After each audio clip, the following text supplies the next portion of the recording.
Assalamualaikum warahmatullahi wabarakatuh. Pada kesempatan kali ini, kami akan menyampaikan materi tentang penilaian kinerja. Sebelum itu, kami akan memperkenalkan diri terlebih dahulu. Kami kelompok 4 yang beranggotakan Wisnu Rahmat Jatmiko, Ahmad Hunan Ashifa, Nisa Amalia Febriani, Dian Islamiyati, dan Huki Pratanda Putra. Sebenarnya apa sih penilaian kinerja itu? Penilaian kinerja adalah evaluasi sistematis terhadap kinerja karyawan dan untuk memahami kemampuan karyawan tersebut, sehingga dapat merencanakan pengembangan karir lebih lanjut bagi karyawan yang bersangkutan. Lalu, tujuan-tujuan penilaian kinerja diantaranya 1. Menjalankan peninjauan ulang atas kinerja karyawan di masa lalu. Selanjutnya, memperoleh data yang sinkron dengan fakta dan sistematis dalam menentukan nilai suatu pekerjaan. Ketiga, melakukan identifikasi kemampuan organisasi. Yang keempat, melakukan analisa kemampuan karyawan secara individual. Yang kelima, menyusun sasaran pada masa yang akan datang. Serta yang keenam, melihat prestasi kinerja karyawan secara nyata. Jadi teman-teman udah tahu kan apa itu penilaian kinerja dan tujuan dari penilaian kinerja itu sendiri. Kalau udah tahu, kita lanjut ke syarat efektivitas penilaian kinerja. Jadi ada beberapa syarat yang harus dipenuhi dalam penilaian kinerja agar penilaian kinerja itu dapat berjalan secara efektif. Di antaranya ada relevansi, adanya kaitan antara standar tampilan kerja dan tujuan organisasi, serta antara elemen tugas dan dimensi-dimensi yang dinilai dalam lembaran penilaian. Yang kedua ada sensitivity, dapat membedakan antara pegawai yang efektif dan pegawai yang tidak efektif. Yang ketiga, ada reliability, di mana hasil penilaian yang diperoleh menunjukkan konsistensi yang tinggi. Yang keempat, ada acceptability, yaitu jenis dan tingkatan perilaku kerja yang dinilai dapat diterima oleh kedua belah pihak, baik itu atasan maupun bawahan.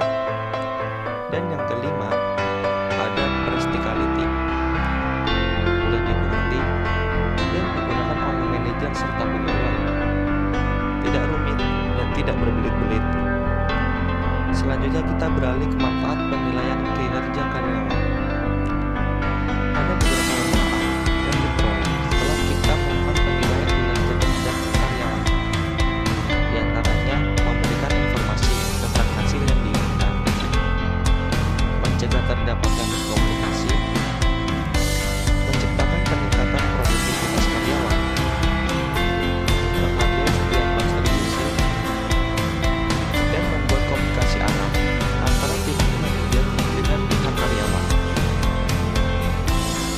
Selanjutnya ada elemen penilaian kinerja.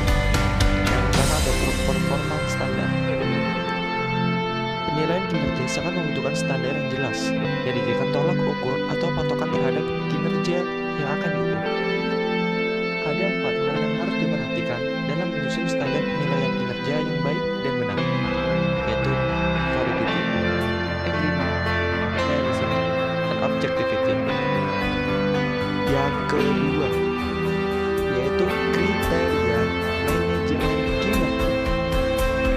Kriteria penilaian kinerja dapat dinilai melalui beberapa dimensi, yaitu kegunaan fungsional, keabsahan, endurance, sensitivitas, pengembangan sistematis, dan kelayakan hukum. Yang ketiga nih, ada pengukuran kinerja.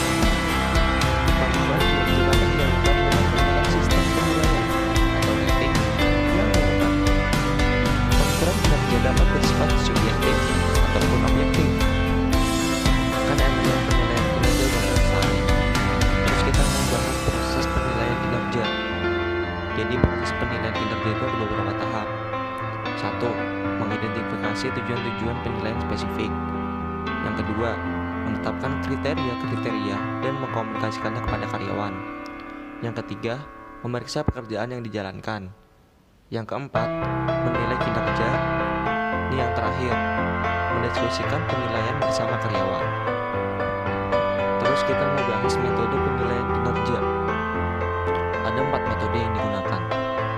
Metode penilaian kategori, metode kualitatif, metode normatif, dan metode perilaku atau tujuan. Jadi, jenis sistem penilaian kinerja yang digunakan bergantung pada tujuannya. Contohnya, jika penekanan utama pada pemilihan karyawan untuk promosi, pelatihan, dan peningkatan jajaran berdasarkan prestasi, metode seperti skala penilaian lebih tepat. Metode kolaboratif, termasuk input dari para karyawan itu sendiri, mungkin terbukti lebih cocok untuk pengembangan karyawan. Di dunia ini kita tidak pernah lepas dari yang namanya masalah. Dalam penilaian kinerja, juga ada saling mungkin. Biasanya, masalah yang terjadi yaitu ketidaknyamanan penilai. Dalam kenyataannya, beberapa manajer selalu membenci waktu, prosedur, metode pilihan sulit, dan ketidaknyamanan yang sering menyertai proses penilaian. Yang kedua, ketiadaan objektivitas dalam metode skala penilaian. Misalnya nih, faktor-faktor yang umum digunakan seperti sikap, penampilan, dan kepribadian sulit untuk diukur. Terus yang ketiga, halo atau on error. Halo error mungkin ketika manajer menggeneralisasikan suatu unsur atau insiden kinerja positif kepada seluruh aspek kinerja karyawan menghasilkan nilai yang lebih tinggi. Masih masalah nih. Yang keempat tadi sikap lunak atau sikap lunak. Sikap lunak bisa menyebabkan kemudahan untuk mengakomodir manajer yang keras tidak menghargai para karyawan memiliki motivasi. Pada semangat kerja dan motivasi orang-orang yang bermotivasi baik. Ada sentral tendency error. Sentral tendency error adalah kesalahan nilai ekspektasi yang muncul ketika para karyawan secara tidak benar menilai mendekati rata-rata atau pertengahan skala. Yang keenam ada bias perilaku terakhir. Perilaku karyawan sering kali menjadi lebih baik dan produktivitas cenderung meningkat beberapa hari atau minggu sebelum evaluasi terjadwal. Masih masalah. Yang ketujuh ada pribadi bias. Bias pribadi. Kekurangan ini muncul ketika para manajer membiarkan perbedaan-perbedaan individual seperti gender, ras, atau usia mempengaruhi penilaian yang mereka berikan. Yang kedelapan ada manipulasi evaluasi. Para manajer mengendalikan hampir semua aspek proses penilaian dan dengan demikian berada dalam posisi yang bisa memanipulasi sistem.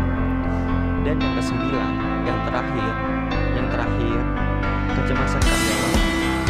Peluang promosi, penugasan kerja yang lebih baik, dan peningkatan kompetensi bisa bergantung pada hasil penilaian. Cukup sekian. Nah, udah paham kan? Kalau belum paham, bisa tanya melalui